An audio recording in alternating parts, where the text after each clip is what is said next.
I love you already. Welcome to the Walrus Talks, The Power of Animals, presented by World Animal Protection. I'm Jennifer Hollett. I'm the Executive Director of the Walrus, and I'm your host for this evening. We are thrilled to be here in person at the Isabel Bader Theatre in downtown Toronto, as well as streaming live online at thewalrus.ca. A big hello and welcome to the over 600 households who are watching us online. Can we give them some cheer and love as well? Yeah.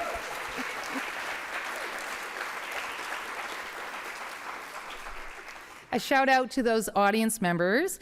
We have people tuning in from all over Canada, including Burnaby, North Bay, Saskatoon, Winnipeg, and Montreal, as well as people watching around the world. So hello to Stockholm, Westchester, Pennsylvania, Marseille, France, and Chandigarh in India. Now, we encourage you all, whether you're in this room or online, to share highlights from this conversation on social media. You can take a pic. Sometimes people like to share a quote that really stands out and makes an impact. Tag us at The Walrus so we can see that. And a hashtag is a great way to connect these audiences. Our hashtag tonight is hashtag Walrus Talks. I'd like to start by acknowledging that we are gathered within the bounds of Treaty 13, signed with the Mississaugas of the Credit. This land is also the traditional territory of the Anishinaabe, the Haudenosaunee, and the Wendat peoples.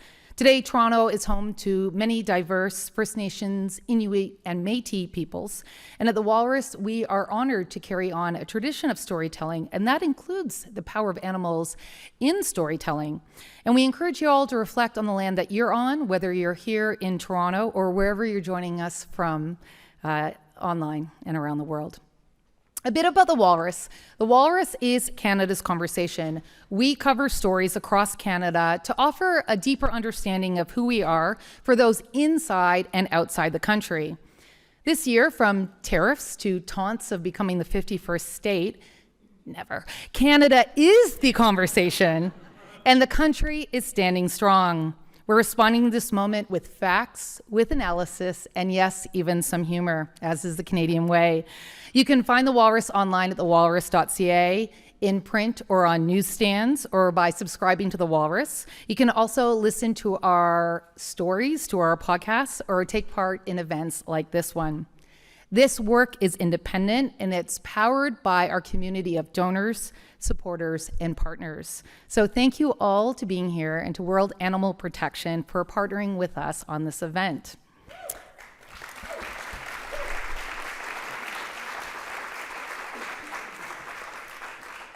To tell us more, please welcome to the stage Colin Sarawana-Mutu, Executive Director of World Animal Protection Canada.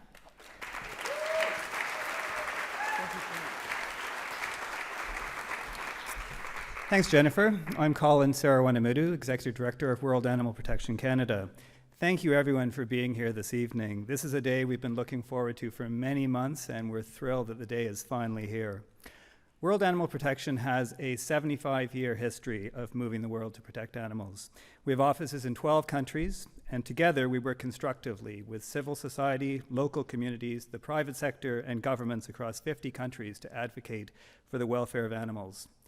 We've been aware for a long time that if we want to solve the issues impacting animals, we must align our goals with issues affecting human health and the environment. This led us to a major strategic shift in 2020 to target factory farming and the commercial wildlife trade, addressing the systems that cause cruelty and suffering to countless billions of animals. These industries are the greatest sources of animal suffering on the planet and have alarming impacts on people and the environment. Several events since then, most notably the pandemic, have amplified the urgency of our mission. We're ramping up efforts to expose the severity of animal exploitation in our world and mobilize all sectors of society to take action. We can certainly do more in Canada. Many Canadians would be surprised to know that our animal welfare standards are actually not terribly good and lag those in many countries. Gandhi said, "The greatness of a nation can be judged by the way its animals are treated." As proud Canadians, that should be a rallying call to push for something better. Animals can easily be overlooked in policy discussions on how we plan for and cope with crises. They can't advocate for themselves.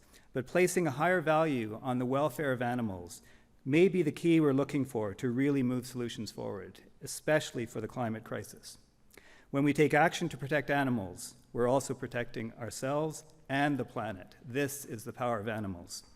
In 2025, and greatly heartened by local, national, and global developments, the One Health concept, which is an appreciation for the fundamental interconnectedness of animals, human well-being, and the environment, now underpins global strategies on pandemic prevention, antimicrobial resistance, the climate crisis, pollution, and biodiversity loss. Tonight we'll be exploring the idea of interconnectedness. I'm really encouraged that all of you have chosen to join us this evening to hear from these experts, and what a lineup of speakers we have. It feels like we're at a turning point in our awareness and willingness to prioritize the needs of animals in our quest to create a thriving future for all. Thank you again for joining us.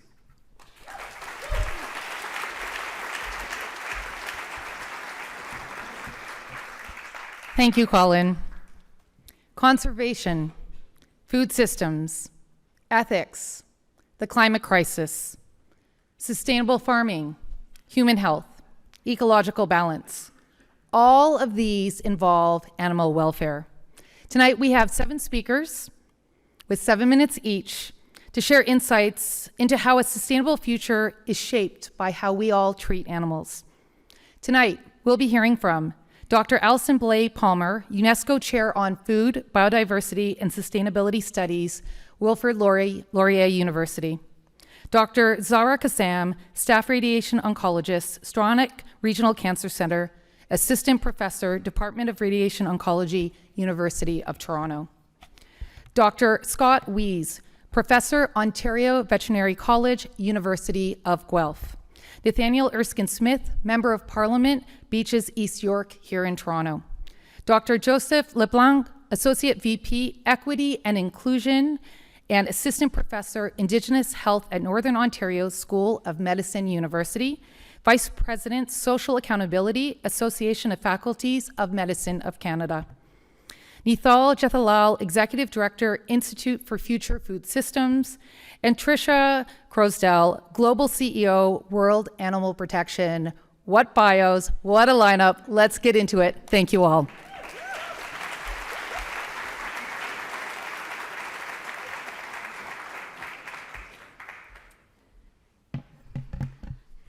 Good evening, everyone. I'm really delighted to be here, and thank you for taking time out of your evening to be here with us. My name is Alison Blay-Palmer. As Jennifer said, I'm a professor in geography and environmental studies at Wilfrid Laurier University, and I also hold the chair in food, biodiversity, and sustainability studies. I'm really excited to be here to talk to you about animals in the food system. And as we begin, I would like to acknowledge that where I work in Waterloo is located on the shared traditional territory of the neutral Anishinaabe and Haudenosaunee peoples. This land is part of the Dish with One Spoon Treaty between the Haudenosaunee and Anishinaabe peoples that symbolizes the agreement to share, protect resources, and not to engage in conflict. The principles, as I learned from an Oneida elder, are to only take what you need, leave enough for others, and clean the dish. These principles guide how I try to live my life and my work as a food scholar, and I hope can inform what you do as well. So I've been asked to provide some facts about the food system so that we can sort of lay the table, as it were, for the evening. So here goes. Industrial meat production is part of a gathering momentum over the last decades to globalize our food supply chains. This global industrial food system is not doing what we expected it to do. It's linked to 80% of biodiversity loss, more than 37% of greenhouse gas emissions. It contributes to soil and water degradation.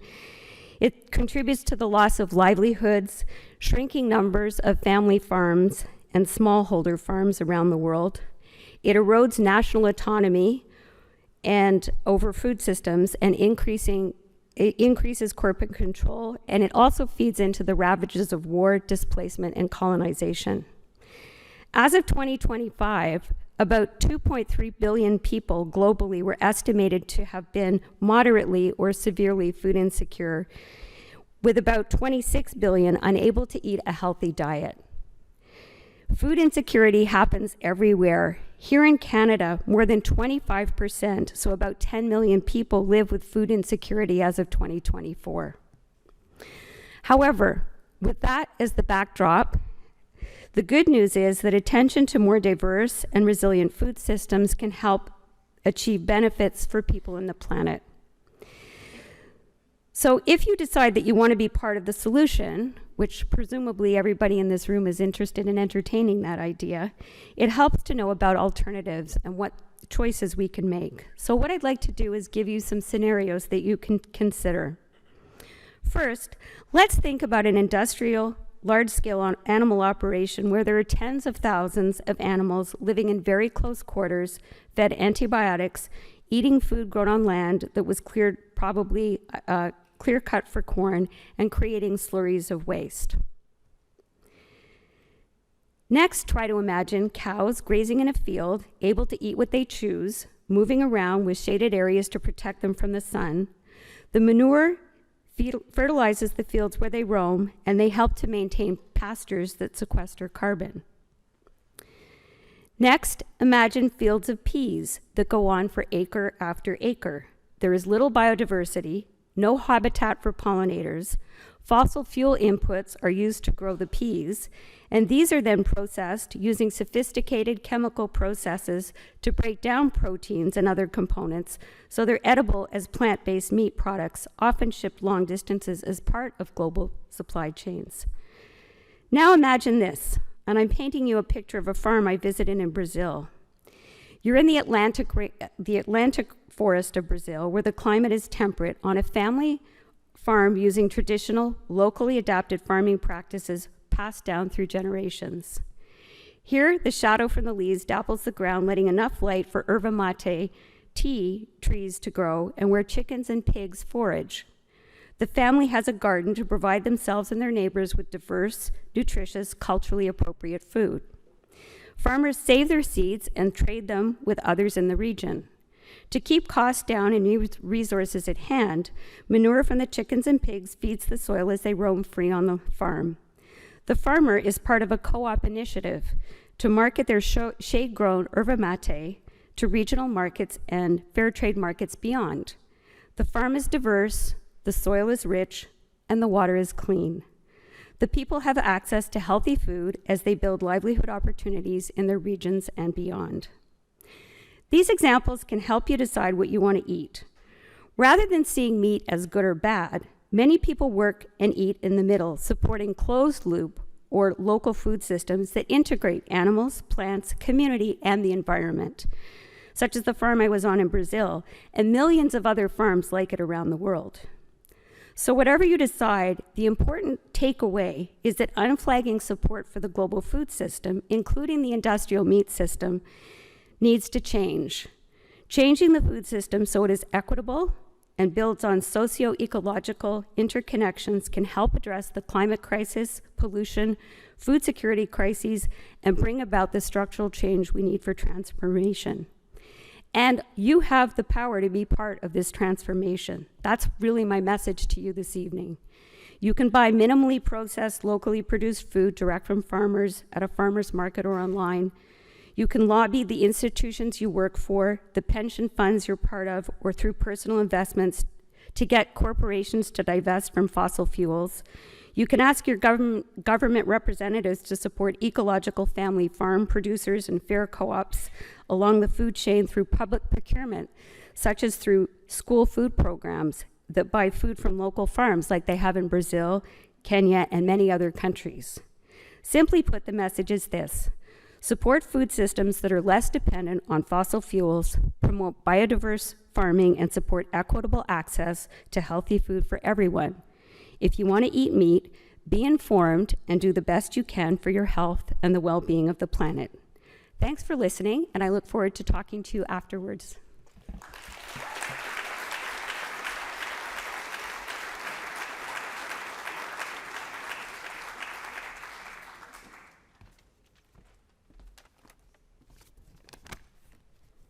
Good evening. My name is Dr. Zahra Kassam.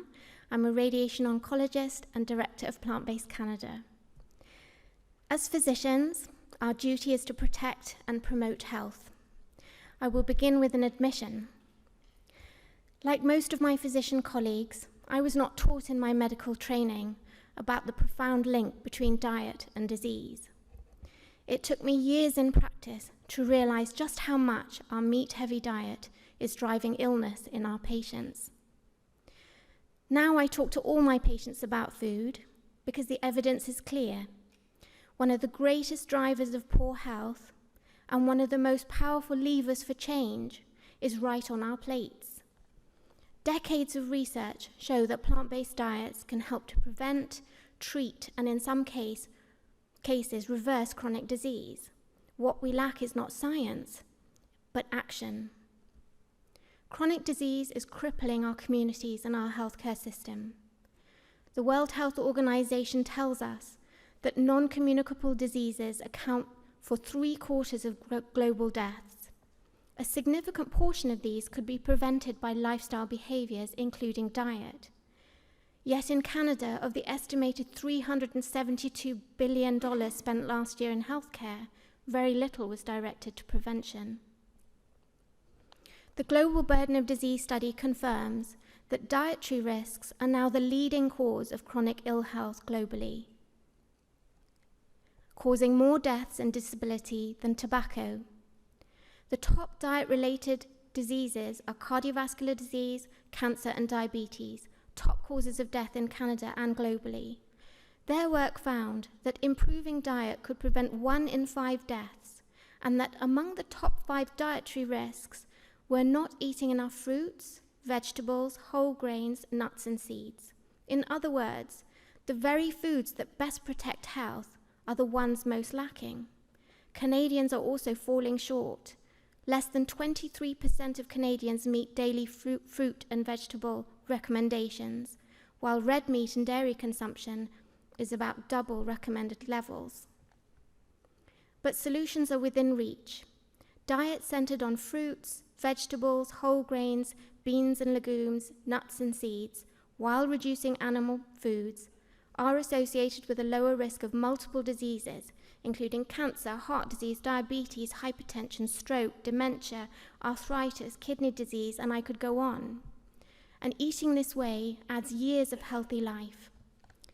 This is not controversial. It's embedded in our medical guidelines, including our cardiology, diabetes, and cancer guidelines, for prevention and for treatment. Our own Canada Food Guide recommends a plant-based plate. Half the plate is fruits and vegetables, 1/4 whole grains, and 1/4 is protein. And of that protein, the Canada Food Guide advises choose plant proteins more often and every day. The Global Eat Lancet Commission came to the same conclusion with their planetary health diet, designed to feed a global population of 10 billion by 2050 and keeping within planetary boundaries.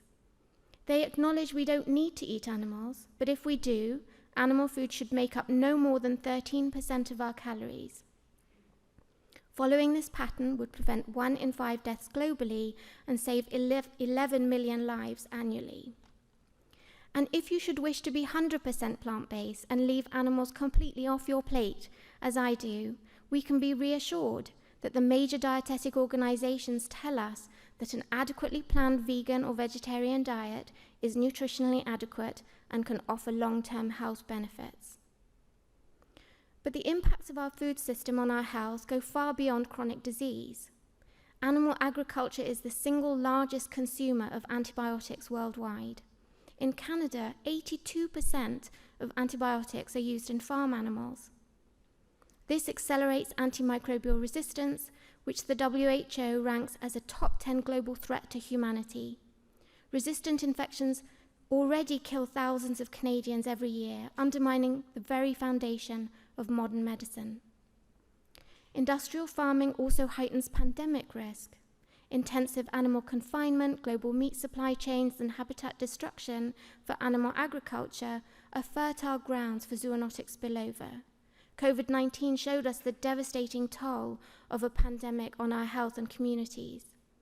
Outbreaks of infections, including avian and swine flu, occur regularly in farming operations, including here in Canada.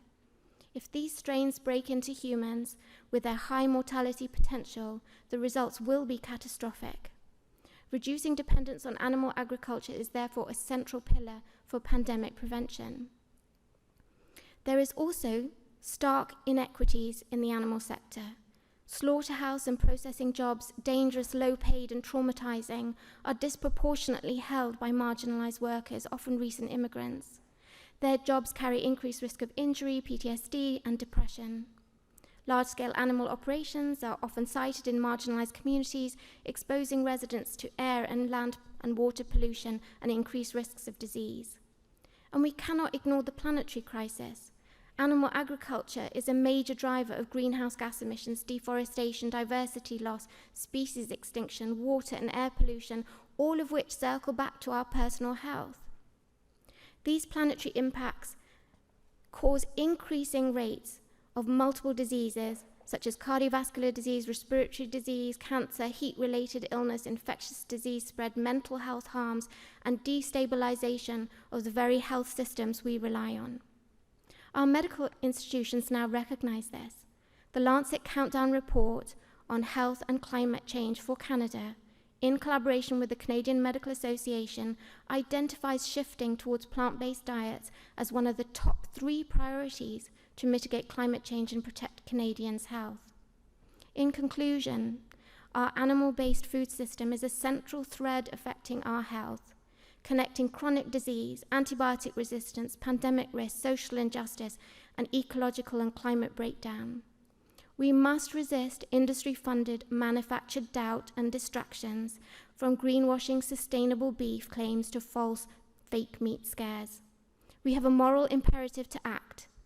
Let us prescribe one of the most powerful medicines we have, plant-based nutrition, for healthier people, healthier communities, and a healthier planet. Thank you.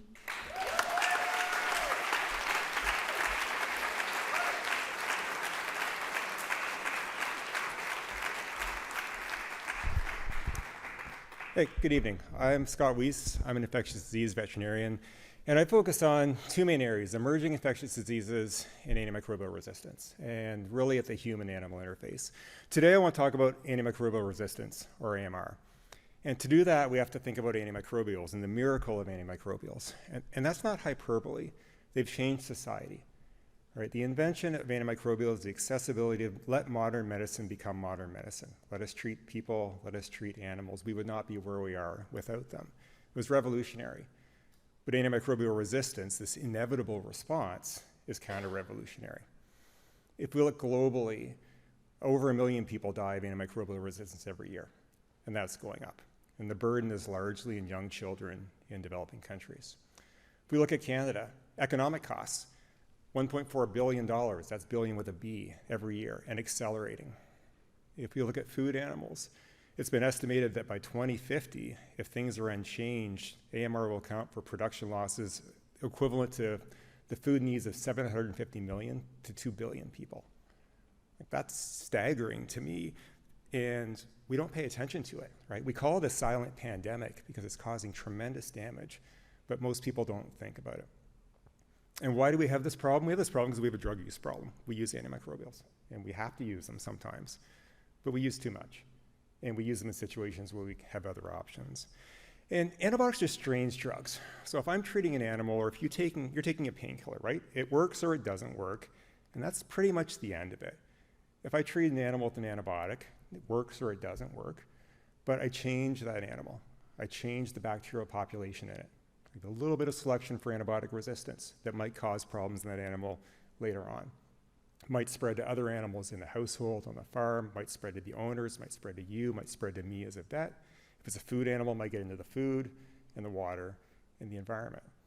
So that single use in an animal has myriad downstream effects. And they're really, really small at the individual level. But when we do something over and over and over and over again, we go from a small effect to a big effect to a global health problem. And that's where we are with antibiotics. So how can we have these coexist, this use of antibiotics in animals and in people? We have this arrogant human approach that we have people and we have animals, right? The bacteria don't care. We're hosts, right? And we have to think about this globally and across species. So maybe I'll ask you a question at home. You can raise your hand by yourself if you want. What percentage of antibiotic resistance in people do you think can be attributed to antibiotic use in animals? So we'll say maybe less than 10%. Raise your hand. You don't have to raise your hand if you don't want. 10 to 25%, 25 to 50, 70 or 50 to 75, 75 plus? Yeah, we have no idea, right? Not a freaking clue. We can say it's probably very low. If we look at the global human health problems with antibiotic resistance, most of them aren't coming from animals. Some are, but most of them are human-specific bugs. We're not getting drug-resistant gonorrhea from antibiotic use in animals. But there are some, right? For me, it's probably less than 5%. It's probably actually well less than 5%. But a small percentage of a major problem is still a major issue, right? So we have to keep it in balance, but we also can't use that for deflection. I was looking at this picture before. I think I've treated every species up there and more except for the bat, although we've done disease surveillance in bats. And there's a reason to say that because animals is very broad. Like I said, we have this human and animal mindset. And if I say antibiotics in animals, what do you think? What picture comes to your mind? Probably lots of chickens, cows, pigs in a barn with a lot of, and that's fair, right? That's how a lot of antibiotics are used. But that's not it, right? We have the mass-produced, conventionally housed, animals. We have outdoor reared animals. We have small-scale farming, especially in low and middle-income countries. We have backyard chickens. We have animals in rehab facilities and in zoos. We have working animals. The tractors in some areas still are working animals. We have animals used in competition, racehorses, and we have pets. The species that live in our bed and lick our face, right? We have that close interaction with. And that's the species I deal most with clinically. And the issue is, if we try to say animals, it's too broad. Something that might be effective in one species or group may not work in another, or may be counterproductive in another. Things that get done to address antibiotic use in food animals can negatively impact how we treat companion animals. And that actually is a realistic problem. So the take home is it's complex. That's my main theme of the day. And, we're not going to have a zero antibiotic use in animals target. It's just not going to happen. From my standpoint, if we raise animals for food, fiber, companionship, whatever, I have an ethical duty to make sure they're healthy, to treat them if they're sick, right? And sometimes that will include antibiotics. And if we try to set the threshold too low, we run into problems, right? My mantra is use as little as possible, but use enough. And we have to balance that. And it's tough because the target really changes all the time. But why do we use antibiotics? People are animals. We use them because of health, right? Or lack of health, or often perceived lack of health or fear of lack of health, not actually because there's an issue. So what do we need to do to improve antibiotic resistance? We need to improve health. That's people, that's animals. Improving antibiotic resistance in lower middle income countries, water, sanitation, hygiene, vaccination, food access, all of these things. Same thing in animals. Nutrition, better ventilation, better management, vaccination, access to veterinary care. Improve health so we don't need to think about antibiotics. But we also need to work on the human brain. This is the biggest barrier to antibiotic stewardship because we're fearful, we're risk averse. What the hell, let's use an antibiotic, right? I don't know what's going on. I do this because we've done it. If we stopped that, we would drop our antibiotic use massively. And then we could do other things to reduce it further. Better management, better vaccination, better husbandry. We have to accept that we're going to use antibiotics in animals from my standpoint, but we don't have to accept the status quo. You can use antibiotics as a crutch. You can raise animals and raise them poorly and throw antibiotics at them and you'll do okay, right? We can have poor ventilation, poor housing, no vaccination. We can get by with antibiotics and that's not appropriate. They shouldn't be used as a crutch. They shouldn't be used to support unsustainable practices. They should be plan B, or probably not plan B, they should be plan like M, A, B, C, down to M. Like we do all these other things, and then when we still get disease, despite doing all these other things, then we use an antibiotic because I have a disease that I have to treat, and I've done everything else. So just to wrap up, the key take home I think for this today is to think about the complexity and the nuance. We too often soundbite it. We try to oversimplify the problem. There's no single solution. There's no easy solution. That's why we haven't fixed it. Recognize the nuance, recognize the complexity, embrace the issue, figure out how we improve health, human and animal. Think about using antibiotics as little as possible, using them when needed, but focus on optimizing health as that impacts welfare, antibiotic resistance, and everything else down the line. Thank you.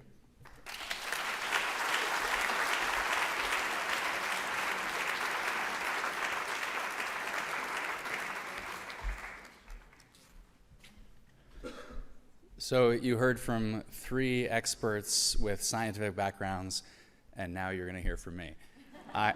I am Nate Erskine-Smith. I'm a member of Parliament in Beaches, East York, and East End of Toronto. Once upon a time, I was a lawyer, but I've been doing politics for longer than that. And politics, you'll hear, is the art of the possible. I also think politics, though, is about making what's impossible today possible tomorrow. And I think that is especially true when it comes to animals, because lots of people care about animals. And we have an animal welfare caucus that started, I think, around 2016, 2017. On the Liberal side, we've had different all-party meetings. And we have heard from animal experts who will tell us time and time again, animals think, they love, and they feel, and they deserve our respect and compassion. And I hope we all know that to be true, because that is true. Now, some people will care about that, and they will change their behaviors, as some of the speakers before me suggested we should, and I think we should. Not everyone will, though, and so I think what's really interesting is people will sometimes arrive at the same conclusion, but for different reasons. Some people come to it for animals, and they will change their habits and their behaviors. That applies to me, that I was raised vegetarian because of my mom and because of a concern for animals. Others, though, and you just heard a ream of facts about the impacts on climate as a result of industrial animal agriculture. People who care about climate first and foremost will change their behaviors as it relates to animals. These things are interconnected. Same when it comes to our own health. We may not care about another species, but we certainly care about ourselves, and we care about our kids, and we care about those around us. And so our diets matter, and our health is impacted by the health of animals. You just heard Scott talking about antimicrobial resistance. The health of animals impacts our own human health. And so when people talk about One Health, I'm surprised we haven't heard that term more up here, but One Health is this idea that animal health, human health, and our environmental health, these are interconnected ideas. We cannot pull them apart. And I think it's a useful frame, not only because there's scientific fact behind it, but also it's how we pull more people into caring about these issues, because people they start from different perspectives of the things that they care about.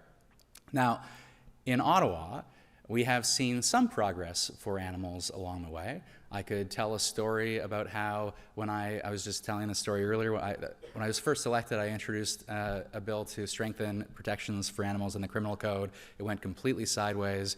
It did not pass. Now, out of that effort, we have an animal welfare caucus, and we've seen the government subsequently act to modestly strengthen protections in the criminal code on animal fighting and abuse. We've seen the government take action to ban shark finning, for example. We've seen the government take action to ban the captivity of cetaceans. And I know marine land is now back in the news. Well, hopefully there's a whale sanctuary soon coming online in Nova Scotia. I think it will be online hopefully next year, and we'll hopefully see some of those whales saved and living a better life in the sanctuary in Nova Scotia.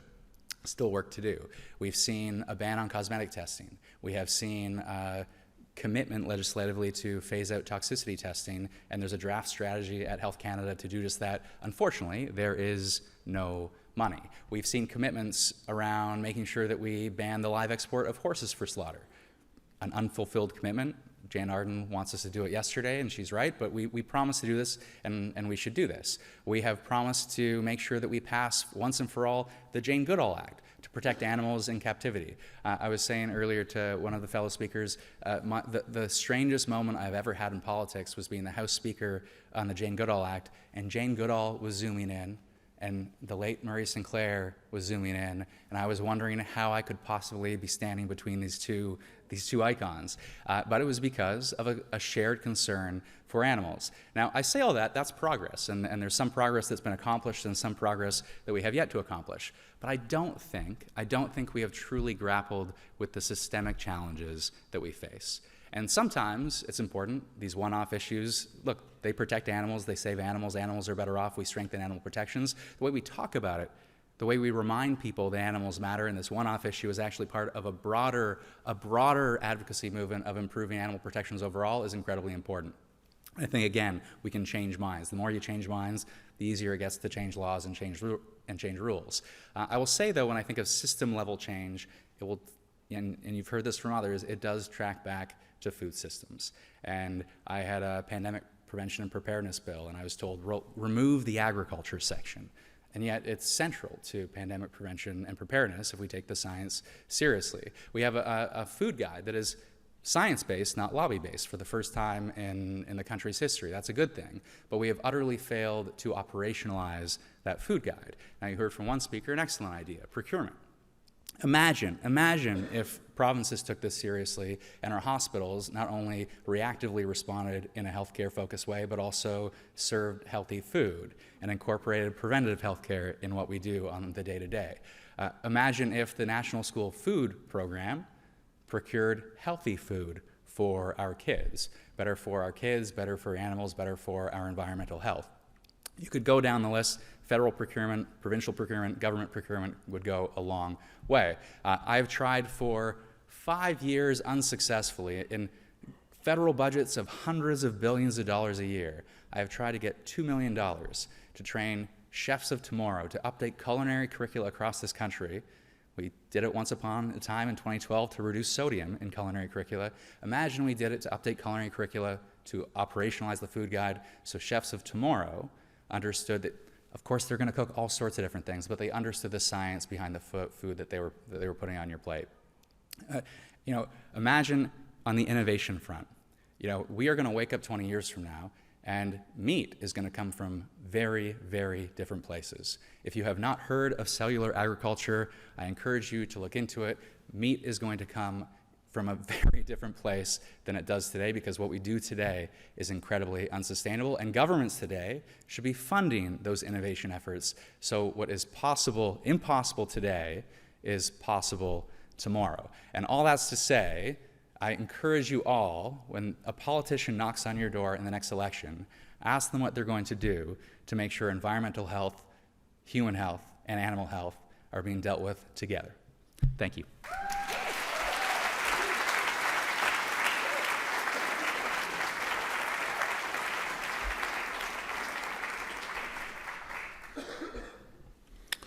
Miigwech, thank you. Cheers, Gode, Indigenous cause. My name is Joseph LeBlanc. I'm really grateful to be here. Thank you to the organizers for the invitation to share a few thoughts with you here tonight. To sit at a common table together and reflect on the power of animals is a great honor, and I thank you for that. I've thought a lot about this, so let's get to it, the power of animals. The truth I've learned is that every animal has special powers. These powers have evolved through the pressures of literal life and death situations. That's how evolution works. What works for one doesn't necessarily work for another, and every animal has its own niche and its own way to survive and thrive. In preparing for today, I've consulted with a lot of animals. I've watched a beaver swim and slap its tail outside its lodge. I've watched a cedar waxwing, my favorite bird, carefully select berries from a branch. I've heard squirrels stashing nuts for the winter as they bounced off our roof, many of which they'll never eat themselves because they're all part of an ancient communal food security system based on collective stashing and raiding. I've watched moose offer themselves in answer to prayer, honoring their part of a sacred covenant forged by our ancestors. And I've watched a young boy learn from his uncle how to bait a hook. Then I watched him spend weeks trying to catch fish, while those same fish were mastering the art of stealing worms from hooks. Maybe they've been watching and learning from their fish uncles. And I've even consulted my dog Nala, who taught me that she already knows what I'm here to share with you today, that food, shelter, and happiness are free. Sometimes I think life reincarnated as a family's mixed mutt would be pretty great. All these lives are part of a web of life held in reciprocity. Animals know how to feed themselves, build shelter, stay warm or cool, find joy, and live life with purpose. And all of this they do for free because they follow one of the basic laws of life, the law of enough. To live by that law is to be happy with the gift of enough and to not take more than you need. That's the lesson I keep being taught. Even last week while hunting, when the teaching comes not in the harvest, but in the restraint and in knowing when to leave and not to take.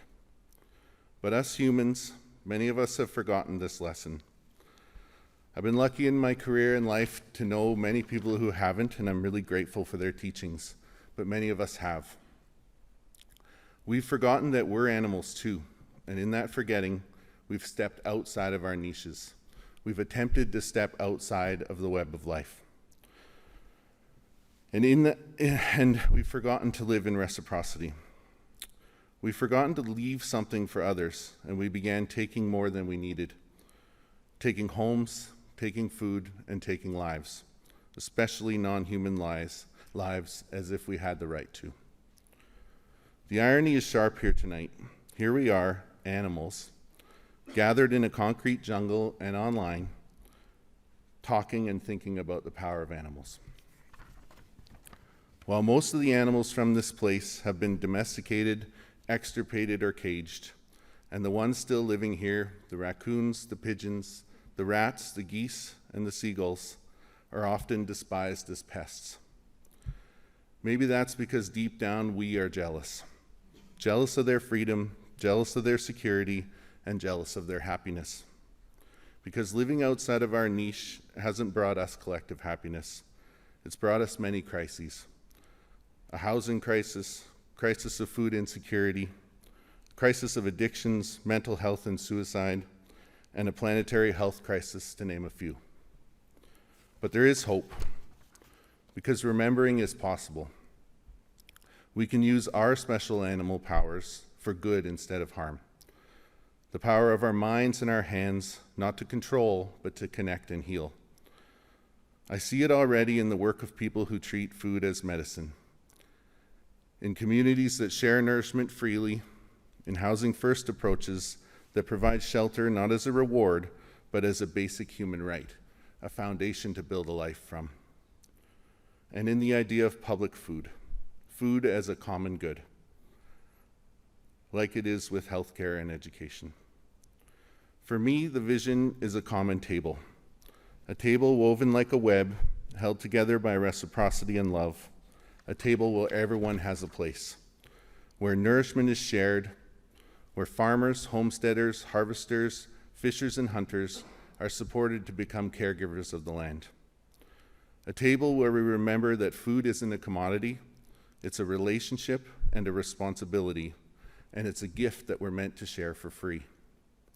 So here's the challenge. As animals, we already know how to live in balance. The question is whether we have the humility to remember, whether we'll use our special powers to restore what's been lost, to choose the wealth of enough over excess and greed, to choose love over fear and connection over control, to sit again at a common table with other animals within a connected world, and to live again in reciprocity. Thank you. Miigwech.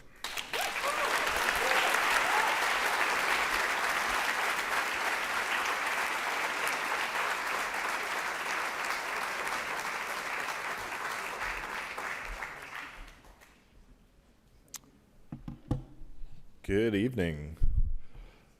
My name is Nital Jethalal, and I'm the Executive Director of the Institute for Future Food Systems. It's a pleasure to be with you here all this evening. Since tonight's about the power of animals, I wanted to open with a question. What are animals worth alive?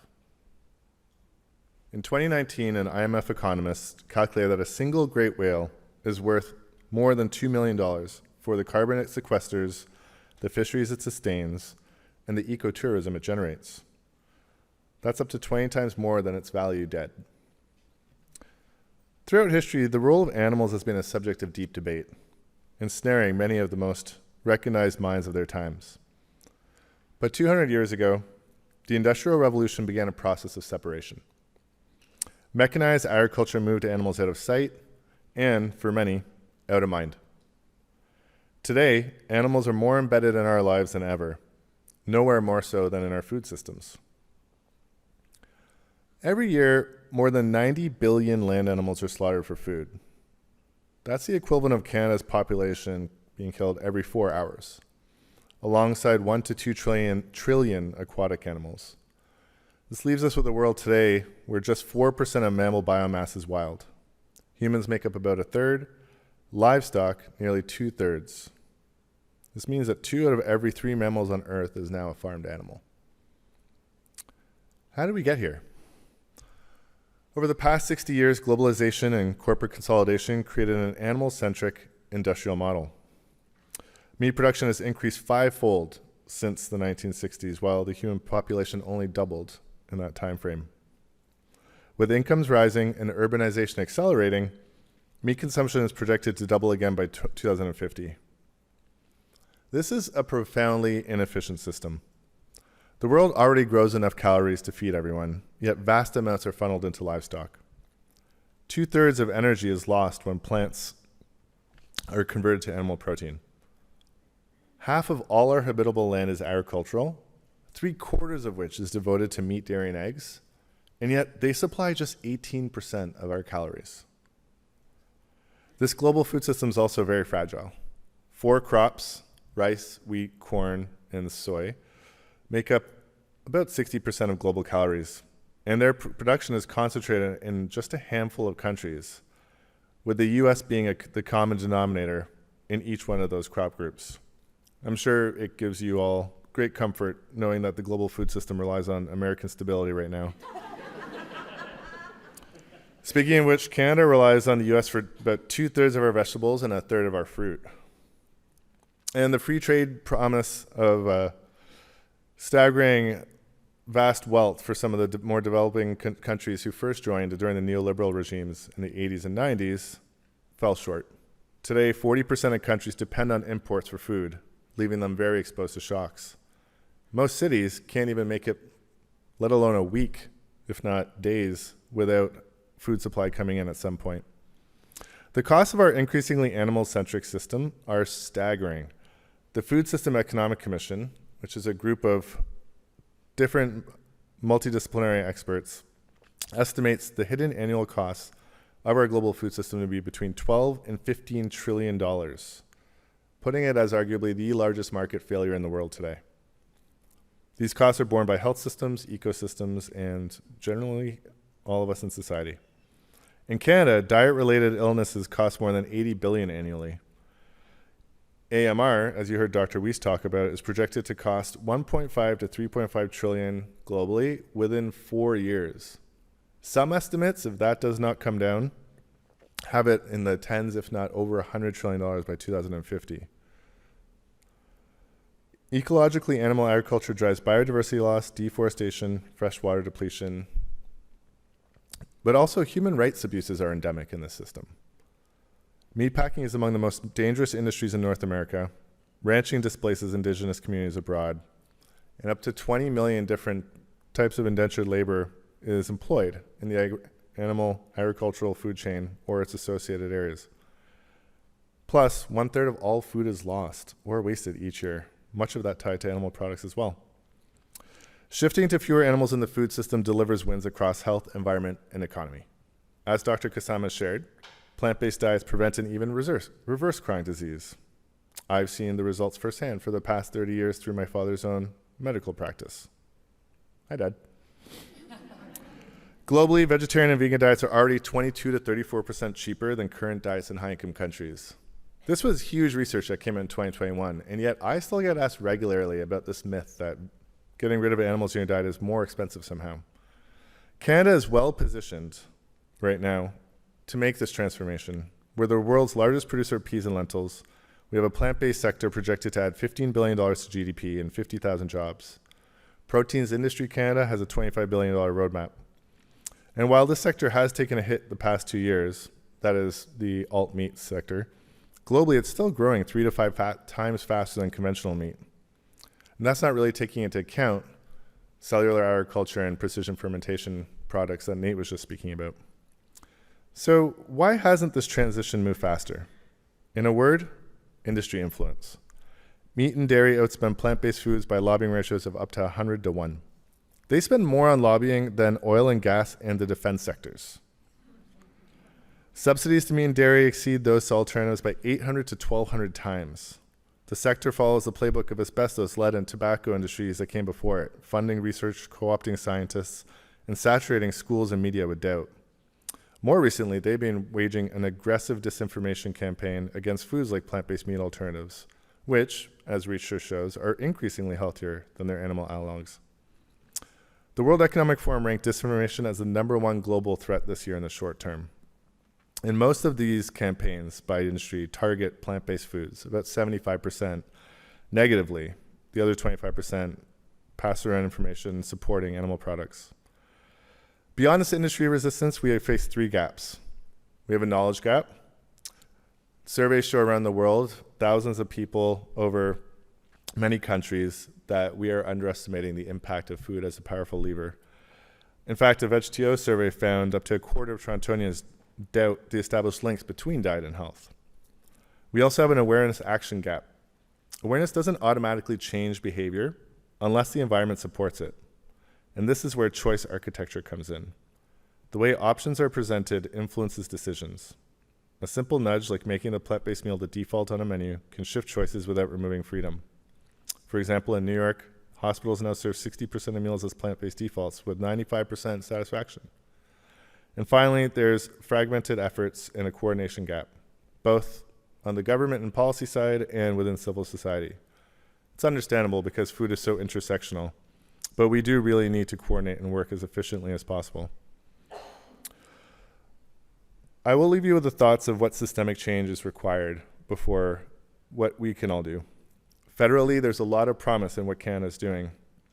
We have a national school food program that Nate mentioned. We're updating infant nutrition guidelines right now for the first time in 10 years. The Public Health Agency of Canada has also launched a preventative healthcare framework that could very well do with more focus on food.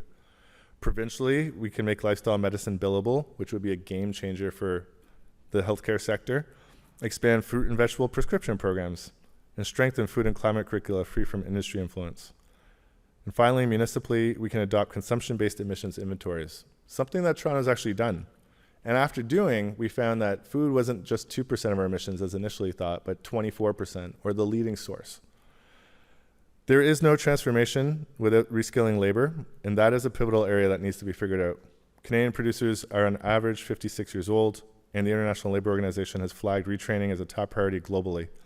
We need to figure that out. And targeted basic income is likely going to be needed there too. Finally, individuals matter. What can all of us do? Not just voting with our dollar and our personal choices, but where can we exert some of our own influence? You can start by asking schools, hospitals, workplaces, and retailers to make healthier defaults. Help reshape the decisions of choice architects around you. Small interventions multiplied across millions of daily decisions create tipping points that shift norms. The truth is this: food is the most under-leveraged solution to some of today's crises. By valuing animals and nature alive, by recognizing the hidden costs of industrial animal agriculture, and by mobilizing the benefits of plant-based foods, we can build a system that is healthier, fairer, and more resilient. And Canada, as a leader in plant-based protein production, can help lead that transformation. Thank you.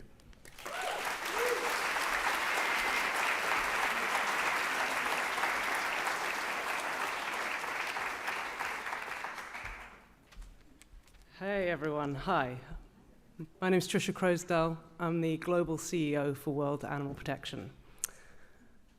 Am I not more connected to the humble pig than I am to this glorified heart monitor on my wrist?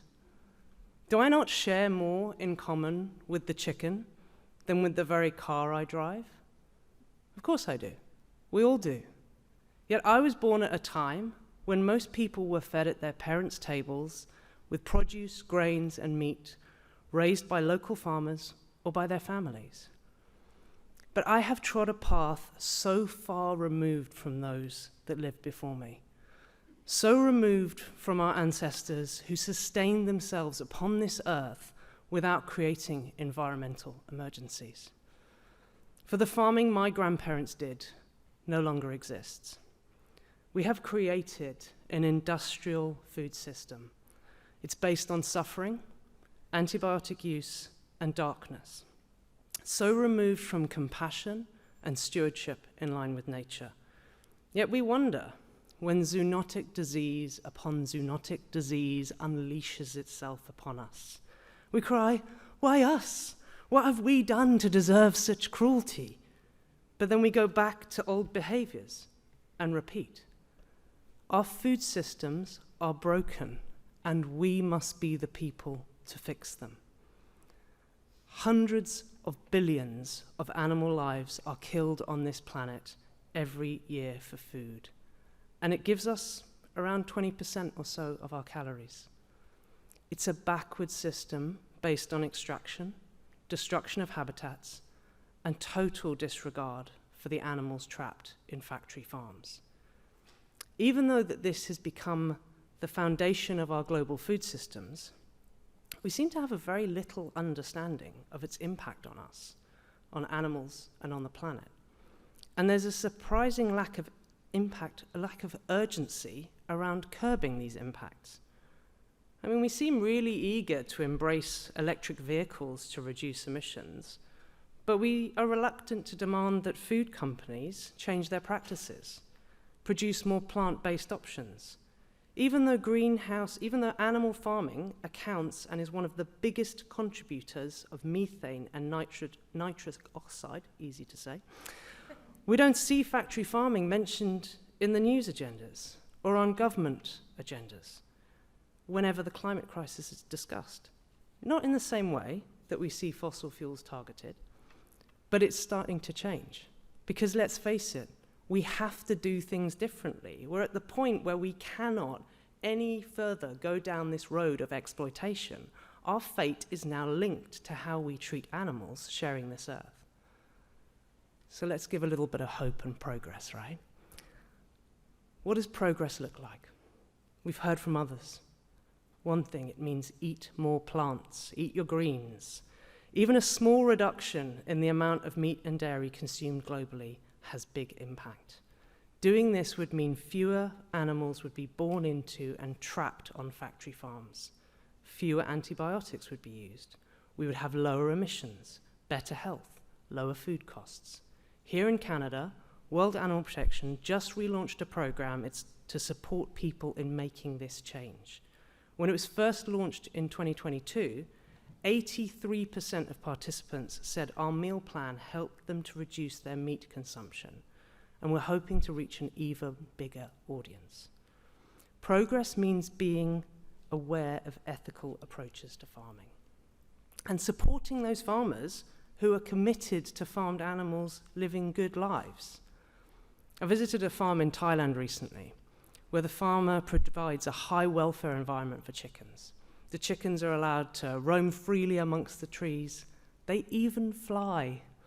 Chickens raised in factory farms typically spend their entire lives in spaces no larger than a sheet of paper per chicken. They never see daylight. I visited a farm in Scotland where the pigs are free to truffle in the forest. Unlike factory farm pigs, they are antibiotic-free, slower growing, and they live longer, healthier lives. And by allowing them to truffle, they are nature's land managers.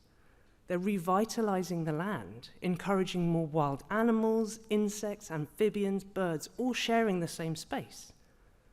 So progress means having the courage to challenge the status quo of our food systems. And this is happening too. We're seeing people rise up across the world, saying no to the expansion of factory farms, the pollution they bring, the destruction of waterways, and the loss of ecosystems. In Nigeria, World Animal Protection has brought together over 20 civil society organizations to rally against the arrival of JBS, the world's largest meat producer. JBS falsely framed their proposal as a development opportunity to create jobs, support technology transfer, and ensure food security. But wherever factory farms take hold, the people there become poorer and less healthy, and we can and we must stop this from happening.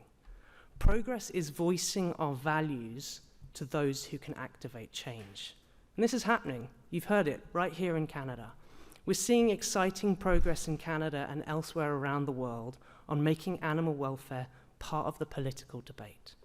Our World Animal Protection Canada team has been in discussions with the federal government on the inclusion of plant-based meals into public procurement policy. Whew. On the surface, that doesn't seem that sexy, right? But it is long-term behavior-inducing change, and I'm delighted that politicians are responding to this. And finally, progress means acknowledging that we must live within the capacity of the planet. We must set aside that some future techno-solution is going to get us out of this mess. We already have the means at hand to course correct. We just need to unite in efforts and convictions to embrace changes that will protect ourselves, animals, and the future generations to come. There's so many stories of change I could tell about happening around the world, but time is short, not just in this speech. The need is urgent.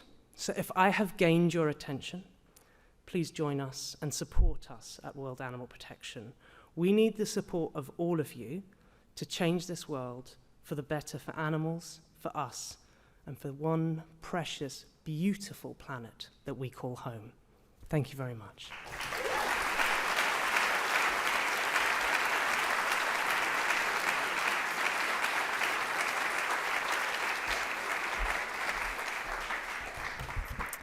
Thank you to our talkers. Dr. Alison Blay-Palmer, food scholar. Love this title, food scholar. Let us reimagine our food systems, and we can all start with our local farmers markets.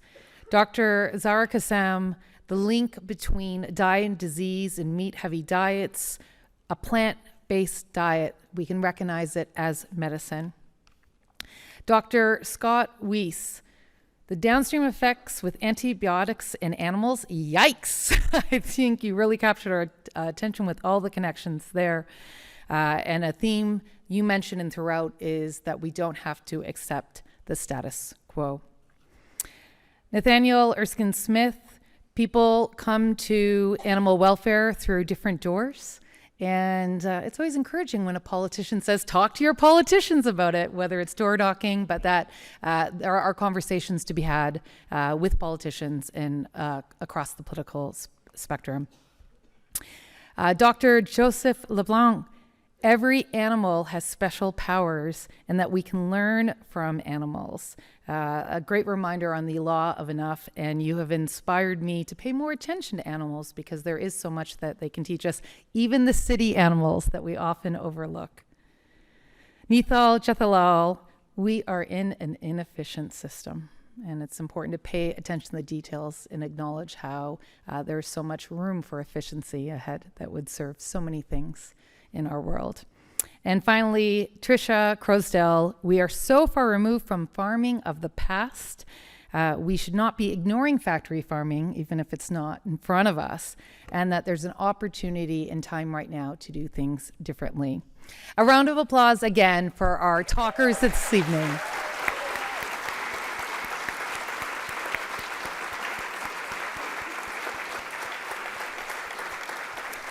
Now, I'm going to invite our speakers to get up and make their way to the reception. Then they'll have a chance to grab a drink, hit the washroom, and while they do that, I'm going to tell everyone else about what we have coming up at the Walrus. We encourage you to join us online on Tuesday, October 7th for the Walrus Talks at Home, Growing Canadian Productivity, working a lot about productivity. We'll have 4 expert speakers breaking down what exactly is productivity, why it matters, and how our social sciences experts contribute to its growth.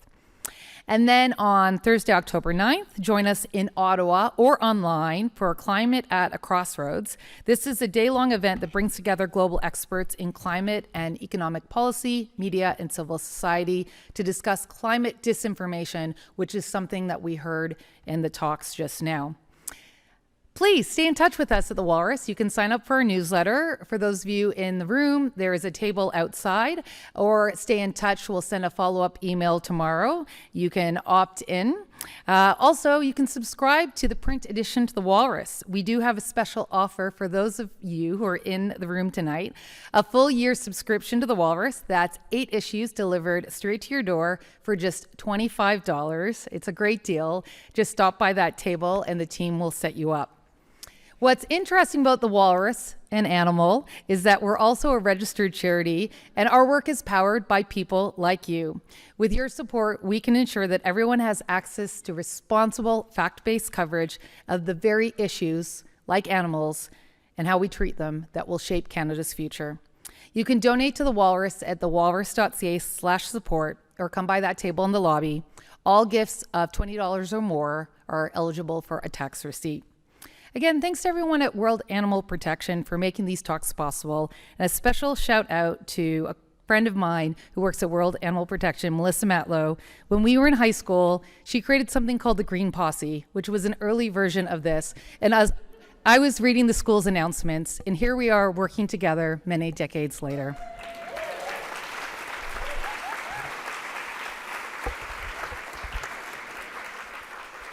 Thank you as well to our annual sponsors, Air Canada, Bullfrog Power, again, another animal reference, Inspire, RBC, and Rogers. Thank you all, each one of you, for attending in person and online, and to the animals at home who are also tuning in and nodding. You are all part of the Walrus community. Have a great evening.